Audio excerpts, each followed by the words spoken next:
नमस्कार, मैं प्रशिक्षक ओपी जायसवाल, निःशुल्क physical training society Indore Madhya Pradesh से। आज हमारे यहाँ से तैयारी करने के बाद फिजिकल ट्रेनिंग में दिल्ली सब इंस्पेक्टर के लिए क्वालिफाई किए हैं रोहित जी। आपको ढेर सारी बधाई हो। आपने एक सब इंस्पेक्टर ऑफिसर रैंक को अचीव किया है। रोहित जी, आप बताएं आपका बैकग्राउंड, अपने परिवार के बारे में बताएं, अपना नाम बताएं। नमस्कार, मेरा नाम रोहित रावत है और मैं पीथमपुर में रहता हूँ।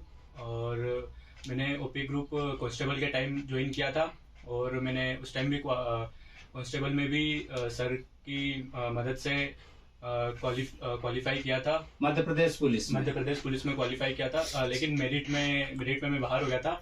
लेकिन मैंने सर का साथ नहीं छोड़ा और हमेशा मैं सर ग्राउंड पे बना रहा और सर के प्रशिक्षण में मैं रहा। और फिर उसके बाद जब दिल्ली एसआई की एग्ज़ाम थी तब हमने एग्ज़ाम क्वालिफाई की। फिर उसके बाद फिज़िकल आया, तो फिज़िकल के लिए सर के पास हम वापस आए और फिर सर को हमने पूछा कि सर हमको कैसे तैयारी करना है। तो फिर सर ने हमें बताया कि ऐसे तैयारी करना है और इसमें 5 इवेंट थे। तो सर ने हर एक इवेंट पे खुद सर ने हमें मतलब इंडिविजुअली तैयारी करवाई और सर की मदद से मैं वहाँ पे क्वालिफाई कर पाया। और वहाँ पे जाने के बाद थोड़ी घबराहट तो होती है, लेकिन सर यहाँ पे हर मंडे को ट्रायल लेते हैं। तो उस ट्रायल में मतलब हमें वहाँ पे कैसे अपने नर्व्स को कंट्रोल करना है वो यहाँ पे आप अच्छे से सीख पाएंगे। और सर आप सब जानते ही हैं कि सर फ्री निःशुल्क ट्रेनिंग देते हैं। तो यहाँ पे ऐसा नहीं है कि मतलब जो निःशुल्क दे रहे हैं तो निःशुल्क जैसा है। आप अगर यहाँ अच्छे से अच्छे पेड करके भी आप जो ट्रेनिंग नहीं ले पाएंगे वो सर आपको निःशुल्क देंगे। तो मैं चाहूँगा कि आप यहाँ पर आएँ, एक बार सर से बात करें, ट्रेनिंग ले सर के अंडर। और अपना जैसे मैं आज यहाँ पे आपके सामने बैठा हूँ वैसे ही आप एक दिन यहाँ पर बैठेंगे। रोहित जी, जैसे आप फेल हो गए उसमें कांस्टेबल में, तो आपको निराशा तो हुई होगी कि हम एक छोटी सी एग्जाम कांस्टेबल के लिए मैं फेल हो गया और सब इंस्पेक्टर को कैसे अचीव कर पाएंगे। और अंततः आपने उस दृढ़ संकल्प के साथ तैयारी किए और आज 5 इवेंट क्वालिफाई करते हुए sub inspector, Delhi sub inspector जैसे ऑफिसर रैंक को अचीव किए। उस समय आप कैसे अपने आप को संभाले जब एक फेल हो जाने के बाद कांस्टेबल में?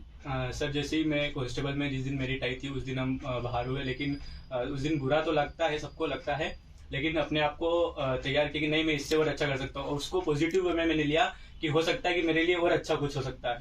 अगर मैं कांस्टेबल उस टाइम पास हो सकता तो फिर हो सकता है आज मैं यहाँ नहीं बैठा होता। तो अपने आप को कभी भी कम नहीं समझना चाहिए और हमेशा अपने लक्ष्य को और बड़ा रखो और तैयारी करते रहें। और उसमें मतलब फिर फिजिकल एग्ज़ाम जैसे ही आया था तो फिर हमने सोच लिया था कि अब हमको ये क्लियर करना है और उसमें हम लग गए तैयारी में और वो फिर हमने क्लियर की। वैसे संघर्ष तो आपसे ज्यादा आपके पिताजी का रहा, क्योंकि एक छोटी सी कंपनी में काम करते हैं, छोटी नौकरी छोटी सी करते हैं। ऐसे कर एक छोटी नौकरी करने के बाद इंदौर जैसे एजुकेशन हब को वहन करना तो उनके लिए बड़ा मुश्किल का काम रहा होगा। ये सर अभी बहुत मतलब उन्होंने संघर्ष किया है मेरे लिए और अभी भी मतलब परेशानी तो है, लेकिन उन्होंने हमेशा यही बोला है कि बेटा तुझे जो करना है तू उसमें लगे रहे, हम हमेशा सपोर्ट करेंगे तुझे। अच्छा, इतनी छोटी नौकरी करने के बाद भी इतने बड़े शहर में उनका दिल देखिए, जज्बा देखिए, उनकी सोच देखिए कि नहीं मैं जिस अशिक्षा के कारण पीछे रह गया, मैं अपने बच्चों को अपने उस ऊंचाइयों पर लेकर जाएंगे। आपको ये कहाँ से सोच आई कि मैं एक दिन मैं भी ऐसे वर्दीधारी नौकरी पहनूं? सर, जैसे हमारे पापा और मम्मी दोनों पहले जॉब करते थे, तो अभी भी जॉब कर रहे हैं पापा तो, लेकिन मम्मी अभी थोड़ा एजेड हो गए तो ज़्यादा जॉब नहीं कर पाते हैं। तो उन्होंने हमेशा यही सिखाया है कि हमेशा अपने लक्ष्य को बड़ा रखो। उनका हमेशा यही कहना था कि अपने जो लक्ष्य है उसको बड़ा रखो। अगर मतलब हम अगर कंपनी में जॉब कर रहे हैं तो तुम भी सिर्फ कंपनी में मत जॉब करो, तुम अच्छा कर सकते हो, तुम्हें काबिलियत है, तुम अच्छा कर पाओगे। तो उन्होंने सर हमेशा मोटिवेट किया है और आगे भी बढ़ने का उन्होंने भी मतलब किया है कि आप आगे बढ़ो। अच्छा, आप जैसे तैयारी जो करते रहे दिल्ली सब इंस्पेक्टर के लिए, जो युवा तैयारी करना चाहते हैं उनके लिए किन किन सब्जेक्ट पर ध्यान देना चाहिए, उन्हें कैसे तैयारी करना चाहिए रिटेन के लिए? इसमें सर सबसे मेनली जब प्री एग्जाम होती है तो इसमें 4 सब्जेक्ट होते हैं, मैथ, रीजनिंग, इंग्लिश और जीके। तो मेनली सबसे ज़्यादा फोकस करना चाहिए जीके पे क्योंकि जीके और इंग्लिश, मैथ रीजनिंग तो हर कोई कर लेता है, मैथ रीजनिंग सबकी अच्छी रहती है, तो इसमें इंग्लिश और जीके में जो अच्छा स्कोर कर पाएगा उसका मेरिट में कभी फिर बाहर नहीं होगा, क्योंकि जो मेंस एग्जाम होती है वो फिर पूरा 200 नंबर का पेपर इंग्लिश का होता है। तो इसलिए शुरू से इंग्लिश की भी तैयारी अच्छे से रखें और जीके पे भी खास कर ध्यान दें, करंट अफेयर पढ़ते रहें। अच्छा, इसमें एक टफ एग्जाम जो होता है फिजिकल भी, जिसमें 5 इवेंट होते हैं, 1600 meter, 100 meter, long jump, high jump, shot put, ये एक ही दिन में ये सारे 5 इवेंट होते हैं। इसकी तैयारी के लिए आप कैसे विचार बनाए कि हम ओपी ग्रुप में ही जाएं, क्योंकि इंदौर में तो बहुत सारे ट्रेनिंग सेंटर हैं, तो आप हमारे यहाँ क्यों चुने?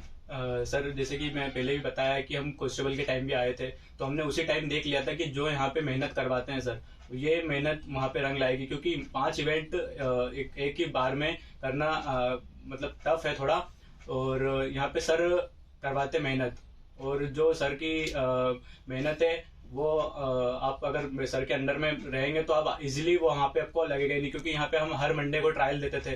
तो ट्रायल देने से क्या होता है कि वहाँ का जो अपने 1600 मीटर का जो अंदर हेजिटेशन रहता है वो वहाँ पे दूर हो जाता है। वहाँ पे अपने को लगता है कि जैसे अपन डेली नॉर्मल मतलब हर मंडे ट्रायल देते थे, वैसे ही अपने को यहाँ पे भी करना है। और उसके बाद लॉन्ग जंप सर खुद का ट्रैक आप आके देखे कि लॉन्ग जंप का ट्रैक सर ने कितना अच्छा बना के रखा हुआ है। और हाई जंप के लिए भी अजय सर है, उन्होंने अच्छी प्रैक्टिस करवाई है हाई जंप के लिए भी। देखिए, जो भी चैनल के माध्यम से सुन रहे हैं, रोहित जी का चयन सब इंस्पेक्टर दिल्ली में हो चुका है।